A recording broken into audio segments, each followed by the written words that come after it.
ha guiado tu camino y a tu lado siempre está. Sus promesas cumplirá y a su tiempo lo verás. Eres parte del pueblo de Dios, Él te levantará, te restaurará y tu victoria llegará. Fuiste llamado y escogido, a su voz has respondido. Es tiempo de creer. Centro Victoria, nacimos para vencer. Muy bien, vamos a abrir la Biblia esta mañana en un pasaje que todos ustedes conocen. Y si usted nunca ha ido a una iglesia y nunca ha leído la Biblia, por lo menos está enterado de que el pasaje existe. Está en el Evangelio de Lucas, el capítulo 10.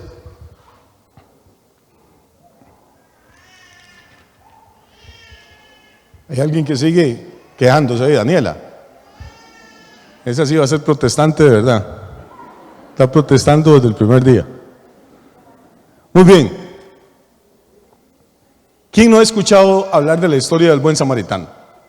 Yo creo que todos hemos, en una ocasión o en otra, escuchado la expresión. Si usted va a alguna iglesia, pues habrá oído sermones. Y si no va a ninguna iglesia, pues cuando alguien le hace un favor a uno, o cuando alguien, usted está en un problema y de pronto alguien aparece y le ayuda, uno dice, apareció algún buen samaritano. Y aunque la gente no haya leído la historia bíblica, pues conocemos la expresión. Yo no sé ustedes, pero a mí hay cosas que me impresionan mucho de la vida de Jesús. A alguna gente lo que más les llama la atención son los milagros, el poder que él tenía, que resucitar muertos, limpiar leprosos, devolverle la vista a los ciegos, pues son cosas espectaculares. A mí no es que eso no me motiva, pero hay otras cosas en la personalidad de Jesús que me llaman más la atención. Es la capacidad de enseñar, es la capacidad de crear de la nada una historia, y una historia que se vuelve inolvidable. Esas historias pequeñitas que se pueden contar en 1 o en 2 minutos y que 2000 años después la gente todavía las recuerda, se llaman parábolas. Las parábolas son historias de la vida natural a las que Jesús les da la vuelta para darles una aplicación espiritual.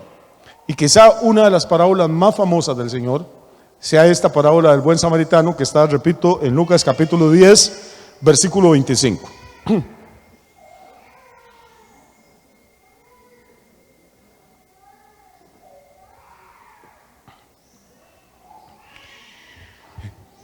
Jesús estaba enseñando, dice la Escritura, y de pronto, en medio de la enseñanza, se levantó un señor, un especialista, un experto. Lucas dice que era un intérprete de la ley. Un intérprete de la ley no era cualquier cosa. Aquí no está hablando de la ley del Código Penal o del Código de Familia o del Código Civil. Está hablando de un intérprete de la ley de Moisés. Eran hombres que se conocían al revés y al derecho el Pentateuco, los 5 primeros libros del Antiguo Testamento. Muchos de ellos lo sabían de memoria. Y no es solo que conocían la ley, es que conocían las interpretaciones que otros rabinos habían venido dando durante siglos a esos versículos. Era gente que tenía un conocimiento extraordinario sobre el Antiguo Testamento, era gente muy respetada. Y uno de estos señores, pues seguro escuchó hablar de Jesús, de que había un maestro nuevo que enseñaba distinto a todos los demás maestros. Quizás sintió curiosidad y fue a escuchar a Jesús que estaba enseñando. Y en algún momento interrumpió la enseñanza del maestro. No sé si levantó la mano, si la levantaba en aquella época o no. La cosa es que salió con lo que los viejitos decían un domingo 7. Jesús estaba enseñando de una cosa y él salió con una pregunta que no tenía que ver con el tema del que el Señor estaba hablando. ¿Cuál fue la pregunta? Dice, he aquí, un intérprete de la ley se levantó. Entonces, me da a entender, vamos a ir tratando poco a poco de imaginarnos la escena, de que Jesús estaba de pie enseñando y la gente que le escuchaba estaba sentada, porque dice que se levantó. Recuerde que cuando estudiamos la Biblia tenemos que tratar de visualizar, de imaginarnos qué es lo que está ocurriendo. Ahí está Jesús con su túnica, enseñando a la gente con la boca abierta, a los que le escuchan, y de pronto se levanta un señor y lo interrumpe y le dice: Maestro, ¿haciendo qué cosa heredaré la vida eterna? En el castellano de hoy en día sería: Maestro, ¿qué tengo que hacer para tener la salvación? ¿Qué tengo que hacer para poder entrar al cielo?, diríamos nosotros. Note varias cosas en ese versículo. Vamos a ir despacio. Yo sé que conocen el texto, téngame paciencia. Lo que vamos a hacer hoy es meter algunos detalles que quizás usted no conoce, que no había visto antes, y al final pues tratar de hacer una aplicación. Note varias cosas. En primer lugar, este intérprete, que repito es un experto, que es un especialista, le habla a Jesús, que no es ni escriba, ni intérprete de la ley, ni rabino. Le habla con respeto y le dice: Maestro. Jesús no tiene una sinagoga donde él da clases ni donde enseña la Biblia. Anda para arriba y para abajo, de un pueblo a una aldea, de una aldea al campo, del campo a la costa, de la costa a la ciudad. Pero este hombre le reconoce a Jesús una capacidad, lo acaba de oír enseñar. Le reconoce una capacidad extraordinaria y le dice maestro, que en el original sería rabí. Le está dando un título de respeto, de honra. La calidad de enseñanza que acaba de escuchar automáticamente levanta a Jesús a los ojos de él y le llama rabí o maestro. Pero también note otro detalle. Dice: un intérprete de la ley se levantó y dijo, ¿qué sigue? Para probarle. Esto es lo que hoy llamaríamos una pregunta capciosa. No le pregunta para aprender. No le pregunta porque tiene hambre de la verdad. No le pregunta porque tiene necesidad de una revelación de parte de Jesús. Le pregunta porque quiere probarle. Quiere ver hasta dónde llega Jesús en su enseñanza. Y le hace una pregunta que para nosotros puede ser sencilla, que para Jesús era muy problemática. Le dice: ¿qué tengo que hacer para tener la vida eterna? Si Jesús dice cualquier cosa que no sea uno de los mandamientos de la ley, se mete en problemas. ¿Por qué? Porque todos los rabinos judíos y todos los maestros y todos los judíos entendían que para poder tener usted vida eterna tenía que guardar todos los mandamientos de la ley. Y en aquella época la lista de mandamientos que había que obedecer iba ya por 613. Ya no eran solo los que había dado Moisés, sino los que los rabinos a lo largo de los siglos habían ido acumulando, habían ido añadiendo. Entonces este hombre lo que quiere es meter a Jesús en una situación muy comprometida. Quiere probarlo y lo quiere hacer públicamente. Quiere que toda la gente se dé cuenta de la respuesta de Jesús para tener algún motivo para criticarlo o para acusarlo. Jesús tenía una estrategia que también es fascinante cuando usted lee la Biblia con cuidado. Jesús nunca contestaba directamente las preguntas que le hacían. Nunca se dejó atrapar por ninguna pregunta. Tenía una velocidad mental, tenía una capacidad. Mientras la gente le estaba hablando, ya Jesús tenía la respuesta justa.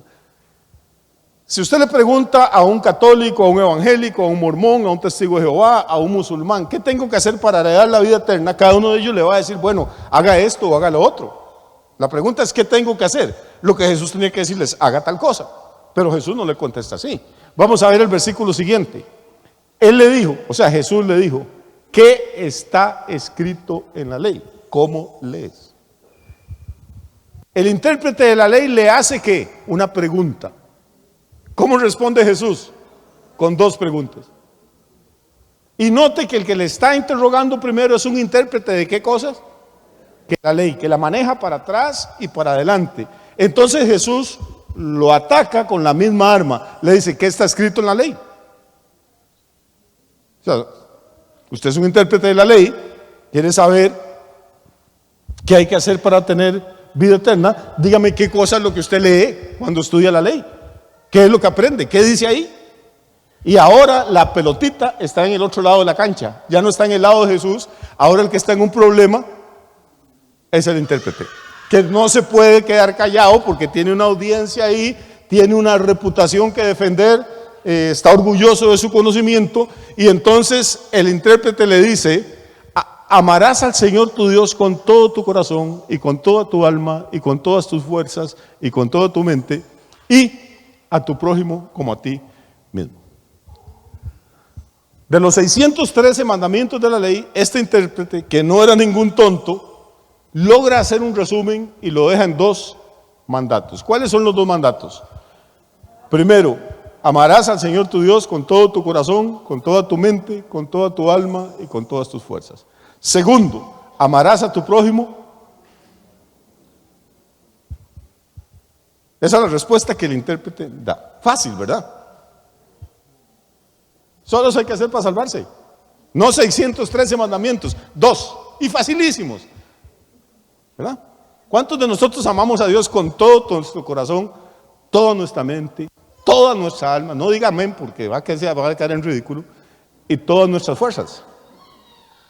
Seamos honestos, amamos al Señor y queremos agradarle y queremos servirle, pero decir uno que toda mi mente, que yo pienso el 100% del tiempo en Dios y en Jesús, y que no dedico ningún tiempo a otra cosa, con todo mi corazón, con todas mis fuerzas, entonces no dedico fuerza para estudiar, ni para trabajar, ni para andar con los amigos.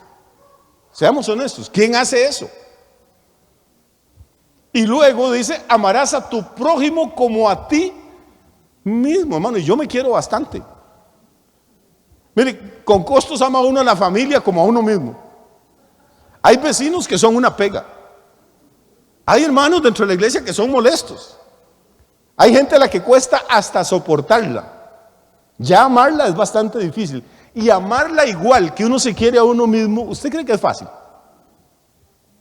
Entonces este intérprete, como muy ufano, con todos sus años de estudio, él ha logrado resumir todo aquel montón de mandamientos, los 5 libros de Moisés, la Torá que iban añadiendo los rabinos, lo ha logrado resumir en 2 cosas espectaculares. Ame a Dios con todo lo que usted tenga y ame a su prójimo como si se estuviera queriendo a usted mismo. Con esos 2 tiene vida eterna. Mi pregunta es, si ya él sabía, ¿para qué preguntó?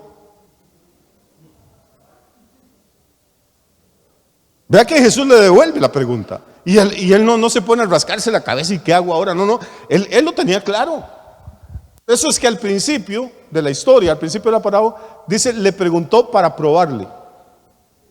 Por eso le dije que era una pregunta capciosa. Son las preguntas que le hace la gente a usted cuando ellos no quieren saber algo, sino que lo quieren poner a ustedes en un compromiso. Vamos a ver qué dice Jesús entonces en el versículo 28. Y Jesús le aplaude. Pero yo creo que le aplaude con una ironía, con un sarcasmo. Le dice: has contestado bien, bien has dicho. Haga eso que me acaba de contestar y va a vivir. O sea, haga eso que me acaba de responder. Ame a Dios con toda su alma, con todas sus fuerzas, con todo su corazón, con toda su mente. Ame a su prójimo como usted mismo y va a tener vida eterna. Qué fácil, ¿verdad? Parece que Jesús está recomendando otra receta religiosa.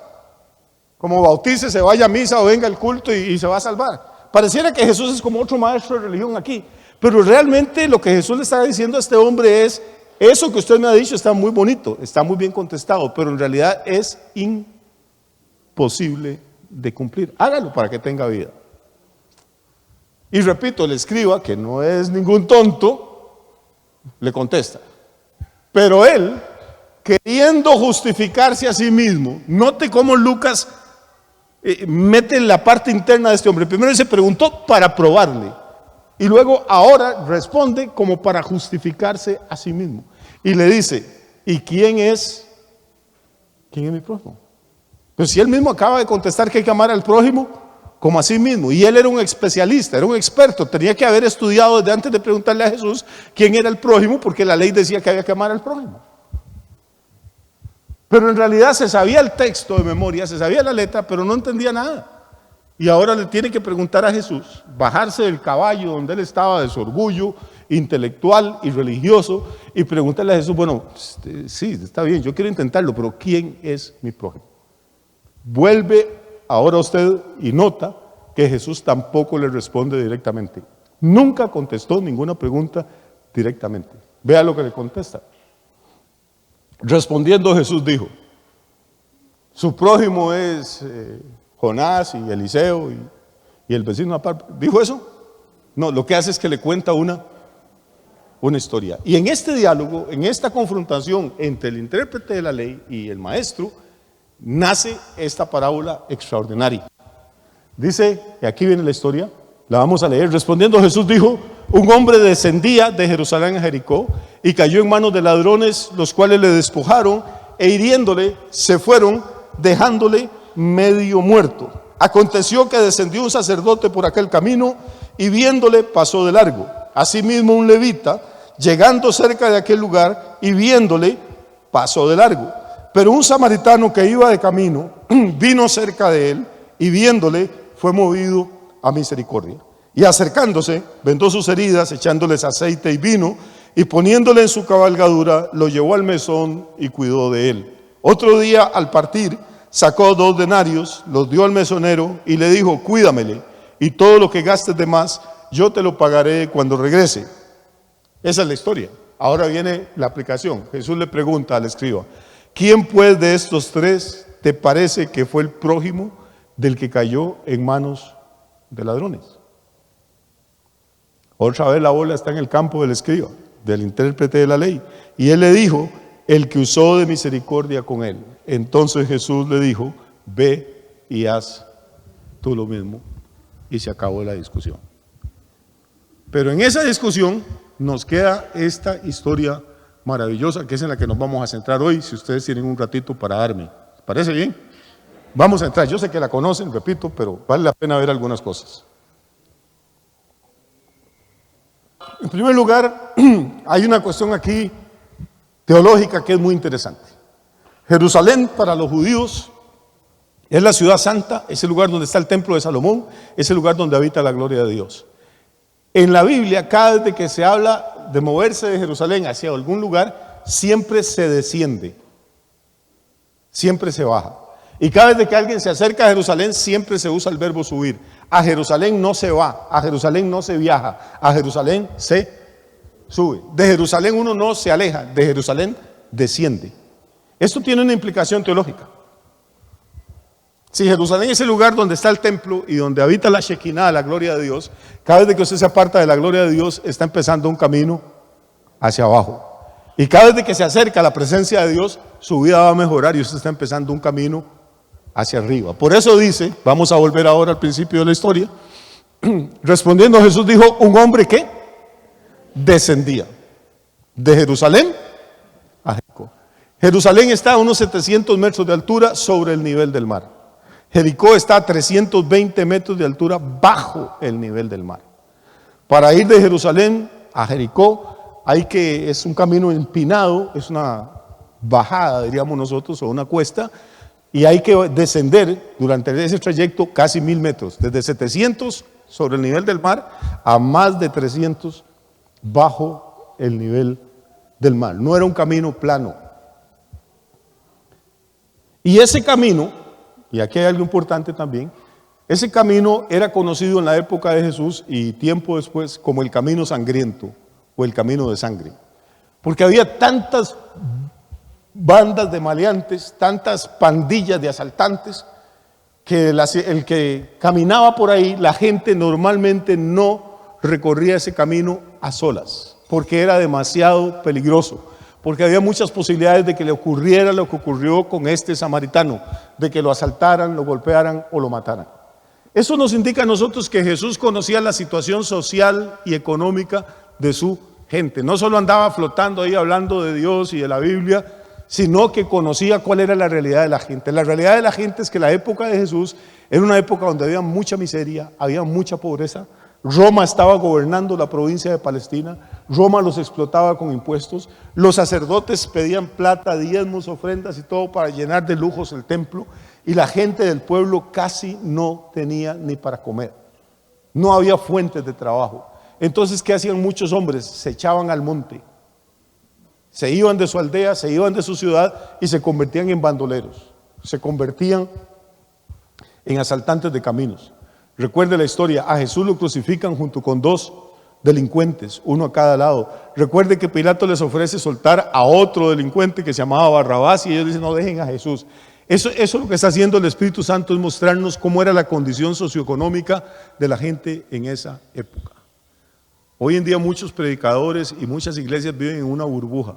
Solo hablan del cielo, de Dios, del diablo, de los demonios, de los dones del Espíritu Santo, y no se dan cuenta que la gente tiene que comer, que hay familias sin trabajo, que hay personas que tienen todo tipo de necesidades, tienen niños enfermos y no hay dinero para comprar medicamentos, a veces no hay plata para pagar el alquiler, y la iglesia no tiene nada que decir con respecto a eso. Sigue hablando de las mismas cosas, de las calles de oro en el cielo, de lo malo que es emborracharse, pero nada que tenga que ver con la realidad de la vida diaria de las personas. Jesús siempre hablaba de cosas prácticas, de cosas reales, de cómo sufría la gente, de cómo vivía. Fue al templo a ver cómo ofrendaba la gente, dice, es una vida pobre, echó de todo su sustento. ¿Cómo sabía Jesús que esas 2 moneditas eran todo el sustento de aquella mujer? Él sabía cómo vivía la gente. ¿Sí me estoy explicando? Si el evangelio no sirve para cambiar la vida de nosotros ahora, entonces no sirve para nada.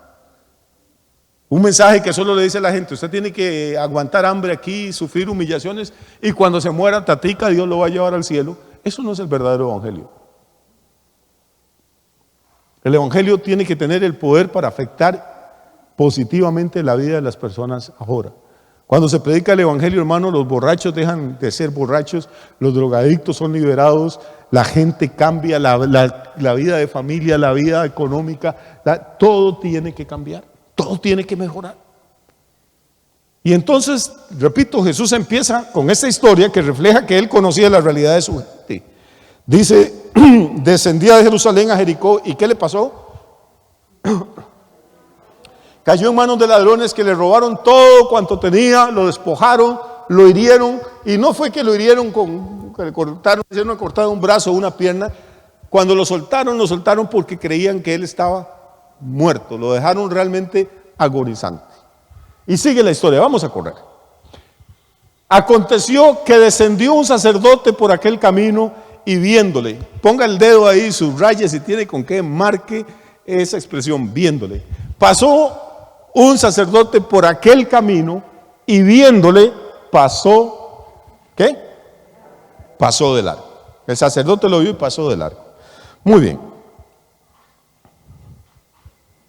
Pero perdón, vamos ahí al 31 un momentito, porque aquí hay algo importante. Yo he oído muchas veces decir, ¿por qué pasó de largo el sacerdote? Yo sé que ustedes han oído eso. Bueno, porque iba para el templo y se podía contaminar, ¿se acuerdan?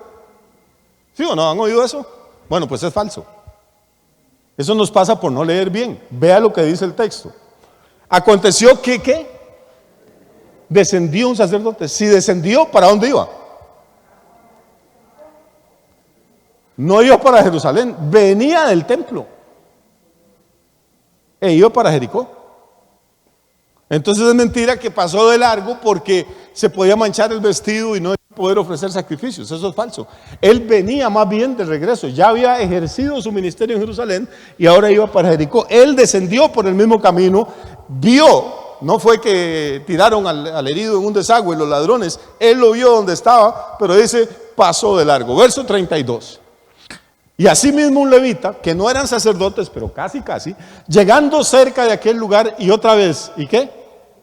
Viéndole, pasó de largo. Note, los dos lo ven y los dos pasan de largo. Sigamos, porque hay que apresurarnos. Pero un samaritano que iba de camino y vino cerca de él, ¿qué? Y viéndole, note que las 3 veces usa la expresión viéndole el sacerdote, viéndole el levita, viéndole el samaritano. Pero los 2 primeros, el sacerdote y el levita, viéndole, pasaron de largo. El samaritano, que tenían una fama pésima, que los judíos odiaban a los samaritanos, que los consideraban herejes, que los consideraban idólatras, porque los samaritanos no iban al templo de Jerusalén, sino que tenían su propio templo allá en una ciudad, en Gerizim. De hecho, no se hablaban judíos y samaritanos. Si un samaritano había comido en un plato, ningún judío volvía a comer en ese plato, aunque lo lavaran y lo desinfectaran con alcohol en gel. Si un samaritano había tomado en un vaso, había usado un cántaro, había que quebrarlo porque los judíos consideraban que se contaminaban si lo volvían a usar, no importa cuántas veces lo hubieran lavado. Si usted lee el Evangelio de Juan capítulo 4, Jesús le pide, pasando por Samaria, le pide agua a una mujer, le dice dame de beber, y la mujer le dice, ¿por qué usted me pide nada a mí, que soy mujer samaritana y ustedes es judío. Ese era el trato entre ellos. Así que lo que Jesús está proponiendo aquí en esta historia, que parece tan sencilla, es un salto cuántico. Lo que Jesús está proponiendo aquí es una inversión total de las costumbres de la gente en aquella época. Dice el sacerdote, que era la persona más respetada en Israel, y el levita, que era miembro de una tribu privilegiada, porque solo de las 12 tribus, solo la de Leví podía ministrar en las cosas de Dios, pasan de largo, lo ven, pero pasan de largo. No fue que iban distraídos y que iban viendo para otro lado, vieron al tipo, vieron la sangre y se apartaron. Pero ahora dice Jesús, un samaritano que iba de camino vino cerca de él y viéndole, lo que dice el original en griego es, se le conmovieron las entrañas. Cuando vemos la palabra misericordia en el Nuevo Testamento, la expresión que usan los escritores es, se le mueven las entrañas. Viendo la condición en que estaba aquel tipo, que era judío, se le conmueven las entrañas, es movido a misericordia y, acercándose, vendó sus heridas, echándole aceite y vino. Yo no creo que este samaritano anduviera un botiquín con una cruz roja ahí al frente, en la mula de él. Para vendar las heridas, tiene que haberse roto algún pedazo de la túnica de él, porque ¿a dónde va a andar? ¿Cuántos de ustedes trajeron vendas hoy? Uno normalmente no anda vendas ahí, a menos que sea médico. Es más, creo que hay doctores aquí, ninguno creo que ande vendas ahí. ¿Cómo puede vendar las heridas si no tiene tela a mano? Si él iba de camino. La única forma es que tome, se rompa la túnica y ponga vendas. Pero antes de poner las vendas, vierte vino en las heridas. El vino, bendito sea Dios, tiene alcohol. Y el alcohol es desinfectante. Imagínense que ahora con el COVID, en vez de que le dieran un alcohol en él, le dieran un trago de vino en cada negocio donde usted llega. Igual se desinfectaría, podría ser gárgaras y todo, sería maravilloso. Entonces le desinfecta las heridas con vino y después le pone aceite. ¿Para qué le pone aceite? Para suavizar los golpes y las magulladuras que tiene. Y ahora tenemos este samaritano que iba provisto, pues lógicamente si va de viaje lleva aceite para freír la comida, lleva el vino para tomar ahí cuando haga calor, porque va para una zona que está bajo el nivel del mar, 200 y pico de metros, y gasta sus provisiones para el viaje en este tipo que él no conoce y que pertenece a otra religión y que es su enemigo y que lo odia a él. Pero no basta con eso. Dice, y poniéndolo en su cabalgadura, no sabemos si era un burro, si era un asno, si era un caballo, pero el samaritano se baja y monta al herido en su cabalgadura, lo lleva al mesón y cuida de él. Otro día al partir, sacó 2 denarios y se los dio al mesonero y le dijo, cuídamele. No le dice, note por favor. ¿Están conmigo? No quiero perderlos con los detalles, lo que quiero es que vean la riqueza del texto, la riqueza de la historia. Lo lógico es que el samaritano le hubiera dicho al dueño del mesón, cuídalo o cuídelo, pero no le dice cuídalo, no le dice cuídelo, dice cuídamelo. ¿Cuál es la diferencia? Cuídamelo incluye el pronombre posesivo, es como si fuera parte de mí, cuídelo como si fuera yo mismo. Es una expresión que uno usaría tal vez si va a dejar a un niño de uno donde la suegra, donde la mamá, para que se lo cuide un rato, uno le dice, suegrita o mamá, me lo cuida o cuídemelo. Es mío. Normalmente no diríamos cuídelo, diríamos cuídemelo, es mío. Este hombre toma a un desconocido, se rompe el vestido por ese desconocido, gasta su vino, gasta su aceite, le presta a su animal, camina hasta el mesón, se atrasa una noche porque dice que fue al día siguiente cuando se despidió del mesonero y le dijo cuídamelo, gasta su dinero por un tipo que lo odia a él, que lo desprecia, que no le habría dado un vaso de agua si se lo encuentra.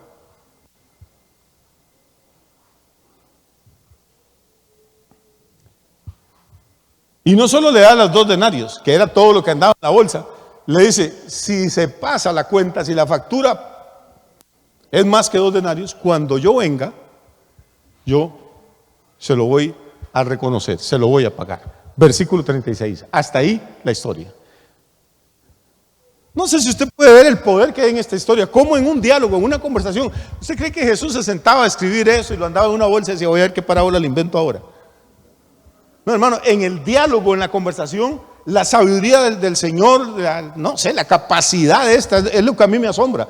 Repito, a otros les asombra que levante muertos y esa cosa. A mí lo que me maravilla es esto, el cerebro de Jesús, la capacidad que tenía. Y ahora que acaba de contar este cuento espectacular, se vuelve el que le había hecho la pregunta al intérprete de la ley y le dice, ¿quién pues de estos tres te parece que fue el prójimo del que cayó en manos de los ladrones? Note la respuesta del escriba, porque es muy interesante, el del intérprete de la ley, es interesantísima. ¿Qué le responde? Dijo, el que usó de misericordia con él. ¿Qué nota usted? Lo importante no es lo que dijo, es lo que no dijo. Ni a patadas dijo el samaritano.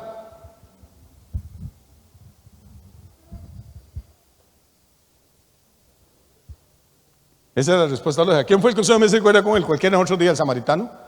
El intérprete de la ley no puede reconocer todavía que un samaritano haya hecho algo bueno, y mucho menos que haya hecho algo mejor que un sacerdote judío. Entonces, para no comprometerse delante de la audiencia que está ahí diciendo que el samaritano, dice el que usó de misericordia con él. Jesús lo deja pasar y le dice, ve y haz tú lo mismo. ¿Qué les parece? Es bonita la historia, ¿verdad? Uy, aquí bajémonos del cuento de que es que el sacerdote se podía contaminar. Ya vimos que no, que él iba descendiendo, dice la Biblia, venía de Jerusalén, mentira que se iba a contaminar. Aquí lo que hay son varias cosas, podemos enfocar esto desde muchos puntos de vista. Primero, el sacerdote y el levita pasan y ven un bulto lleno de sangre ahí y tal vez quejándose. Y se hacen una pregunta, ¿qué me va a pasar si me detengo? No los culpemos. No los acusemos, no nos pongamos nosotros a jugar de santulones. Usted va por un camino solitario, tipo Cerro de la Muerte, son las 3 de la madrugada, usted viene manejando solo, viene cansado, viene con sueño y ve un tipo tirado que tal vez se lo acaba de atropellar una moto o un automóvil y está tirado ahí a un lado de la carretera y usted lo ve con sangre. Pregunta, no diga nada, no responda. Usted para el carro y se detiene para ayudarlo. ¿O pensaría? Oiga, ¿y si es un truco? Y si el tipo no está herido y lo que tiene es echar un poco de salsa de tomate y está esperando que algún tonto se pare el carro y se baje para venir con un puñal y cortarlo y robarle el carro, ¿o no le pasaría por la mente? Vivimos en tiempos igual de peligrosos que los que vivía Jesús. La Biblia dice que en los postreros tiempos, por haberse multiplicado la maldad, el amor de muchos se enfriará.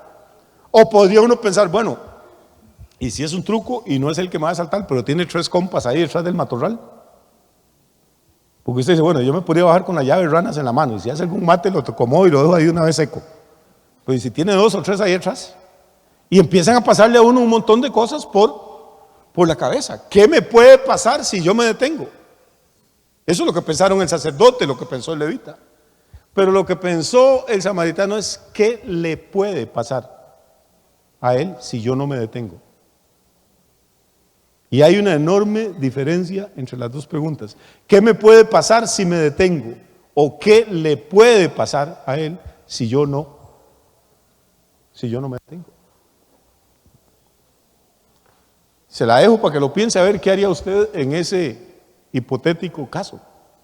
Yo les conté una vez o 2 veces o 20 veces, ya le he contado, pero tengo unas ganas de contarlo otra vez.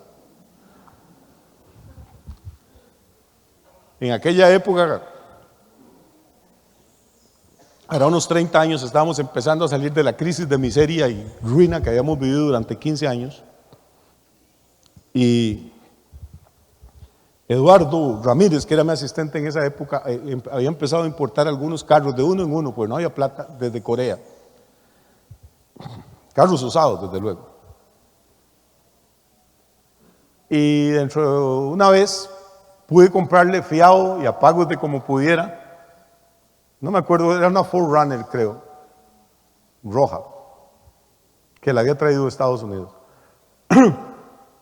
Y estrené esa 4Runner yendo a San José. Iba para Moravia.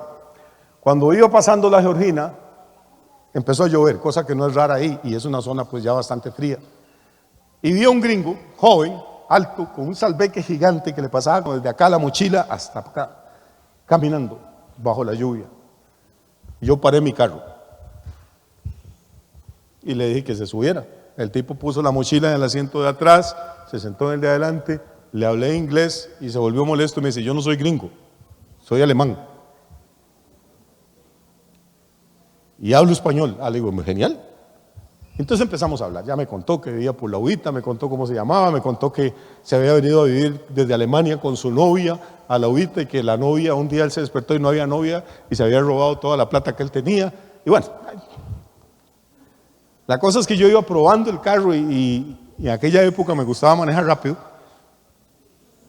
Iba bien rápido hasta llegar a una zona que le dicen Macho Gap. Y ahí en Macho Gap normalmente hay un destacamento de la policía de tránsito. Y ese día no solo había policía de tránsito, había de la fuerza pública, de la policía normal. Yo voy disparado con el carro que era rojo, y cuando llegamos ahí, luego viene una bajadita y luego Macho Gap. Cuando llegamos a la parte de arriba, el alemán ve las patrullas de la policía y hace así: ¡ay, la droga!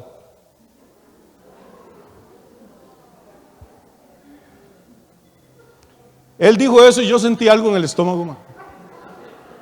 Como que el ombligo me pegó a la columna vertebral. Y créame, Dios sabe que no estoy exagerando, en fracciones de segundo, porque no fue un minuto, no se dura un minuto bajando esa cuesta, menos a la velocidad que yo iba. En fracciones de segundo me pasó toda la película por la cabeza. Yo todo el tiempo a pie o en gajos, y de pronto aparezco con un Toyota 4Runner, veo la portada en la Extra: pastor detenido con... Acababa de pasar la ley esa nueva de psicotrópicos, que si descubrían droga en un carro o en una casa, decomisaban la propiedad también. Perdía el carro que todavía no había pagado, aparecía la foto. ¡Ay, Jesús! Y le digo: ¿usted trae droga ahí? Me dice: sí.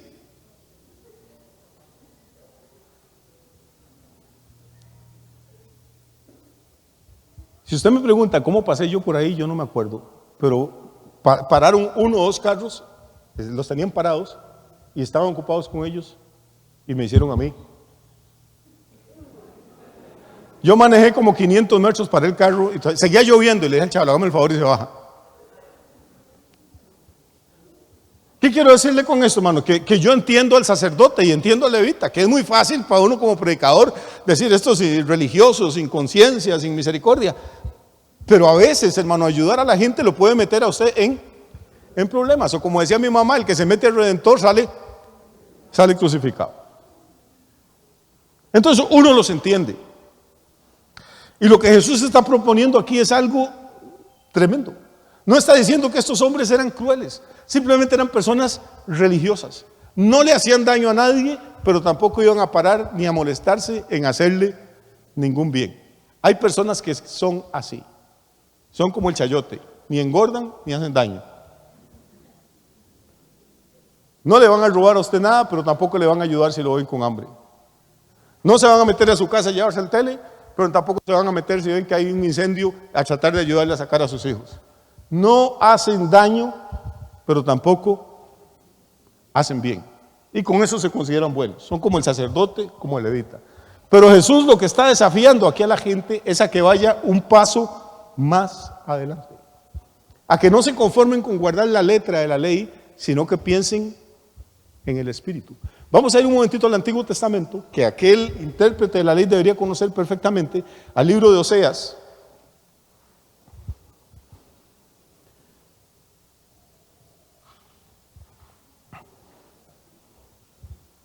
Ese es el libro que más citan ahora los chiquillos y las chiquillas fresa. No pueden hablar sin decir Osea. Es el único que conocen. Oseas, capítulo 6.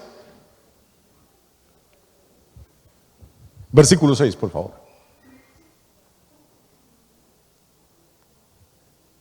¿Qué dice? Oiga lo que está diciendo el profeta siglos antes de Jesús. El intérprete de la ley tenía que conocer esto: misericordia quiero y no sacrificio. ¿Qué hacían el sacerdote y el levita? Ofrecer sacrificios, y creían que con eso agradaban a Dios, pero Dios dice: lo que yo quiero no son sus sacrificios, quiero su misericordia. Hay gente, hermano, allá afuera que tiene hambre, hay gente que está agonizando sola en los hospitales, que tiene miedo, que nadie lo va a ver, tal vez porque no tienen familia, tal vez porque sus familias son pobres y viven lejos y no tienen ni la plata para tomar un bus y venir a verlos. Hay gente en las cárceles, culpables o no culpables. ¿Quiénes somos nosotros para decir? Hay gente ahí en el hogar Betania, desahuciados, que les quedan semanas o meses. Ayer hablábamos de un viejito que estaba ahí en el hogar Betania agonizando y que pidió, dice: yo lo que tengo antojo es de comer un pedazo de chocolate. Cuando ya alguien le llevó el chocolate, había muerto el día anterior. O sea, morirse con antojo de comer un pedazo de chocolate. Y usted ve las iglesias cristianas en San Isidro, no sé cuántas hay. Aquí nacen iglesias como 20 se pelean con el pastor y van y ya ponen otro rancho en otro lado, y 15 por otro y 10 por otro. No sé cuántos cientos de iglesias habrá ya aquí. Nadie puede llevar la cuenta. Y todo el mundo está dele y dele la pandereta y dele a hablar de las mismas vainas y predicar las mismas cosas. Y afuera, hermano, hay montones de gente que ha sido garroteada, herida y que está agonizando porque el diablo, que es el ladrón, les cayó encima y les ha destruido la vida, las finanzas, la salud física, la salud emocional. ¿Y dónde están todos los cristianos ofreciendo sacrificio en lugar de ofrecer misericordia? Ay, qué aburrido. Mañana no tengo nada que hacer. Qué pereza, tú no todo el día encerrado en la casa. No se quede encerrado. Coja una Biblia, coja un paquetico de galletas. Vaya, hay gente necesitada en todos lados, ¿no? Es que yo quiero que Dios me use. Y se imaginan en una plataforma con luces y amplificadores y miles de personas ahí. Si uno no es fiel en lo poco, Dios nunca lo va a poner sobre lo mucho. Lo interesante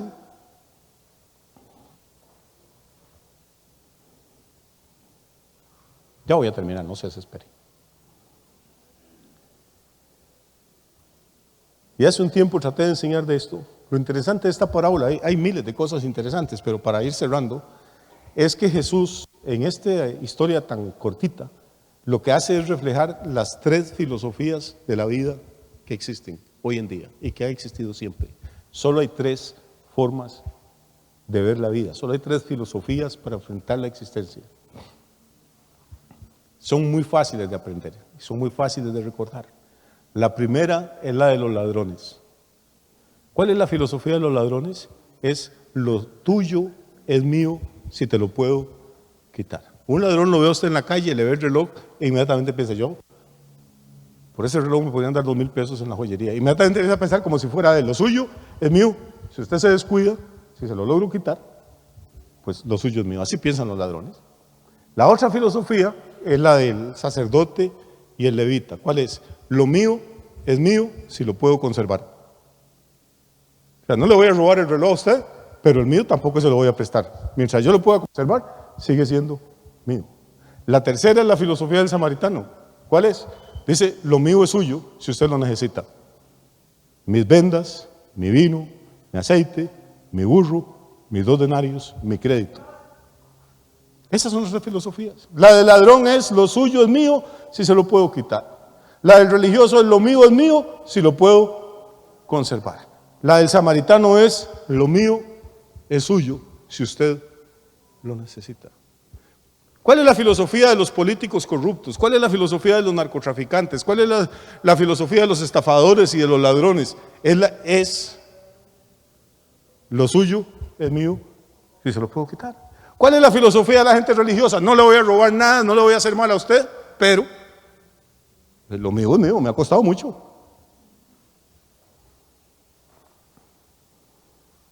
¿Cuál sería la filosofía de Jesús? Porque aquí el buen samaritano, Jesús está hablando de él mismo. Es: lo mío es suyo si usted lo necesita. Todos sabemos que en la Biblia uno de los títulos que se le da a Satanás es el ladrón. El ladrón no viene sino para robar, para matar y para destruir. Por eso cuando Jesús dice que a este hombre lo atacaron los ladrones, está hablando de un ataque demoníaco.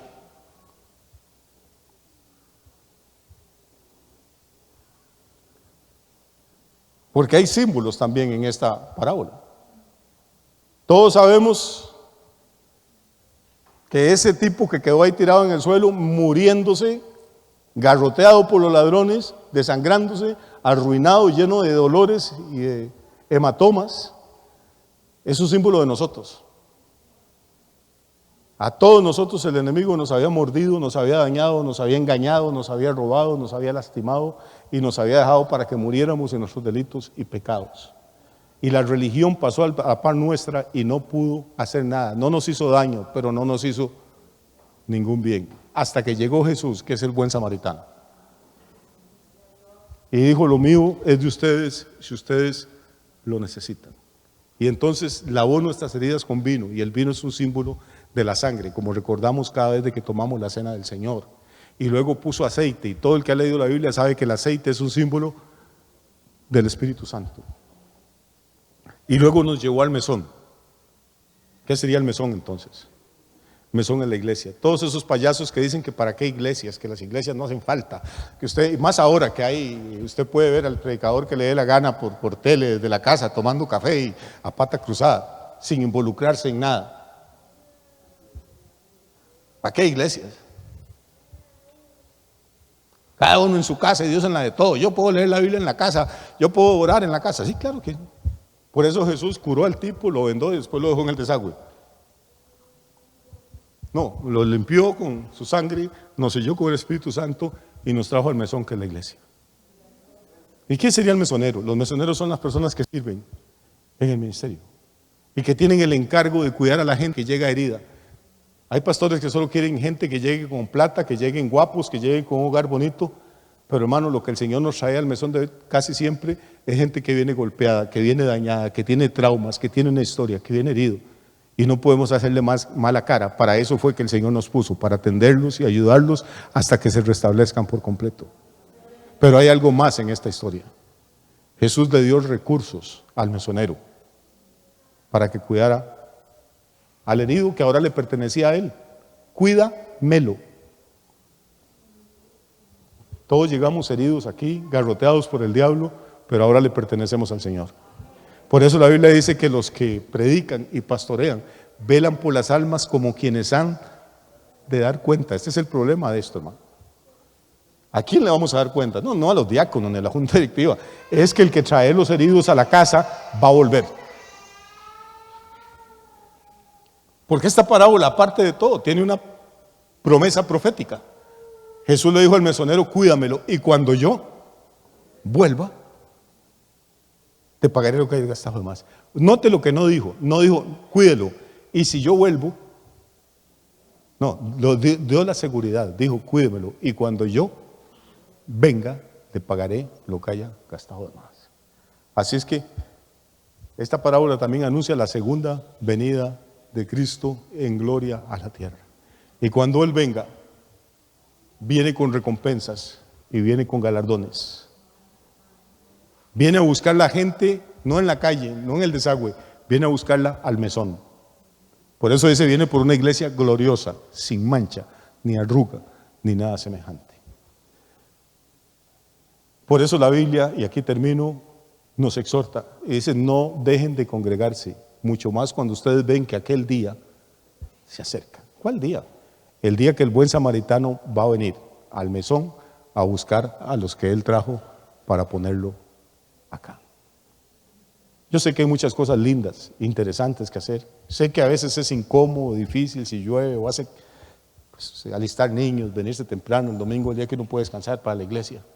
Pero hermano, con todos sus defectos, con todas sus fallas, con todos sus pecados, la iglesia sigue siendo el lugar donde Dios trae a la gente que Él quiere que se sane y que se restaure por completo.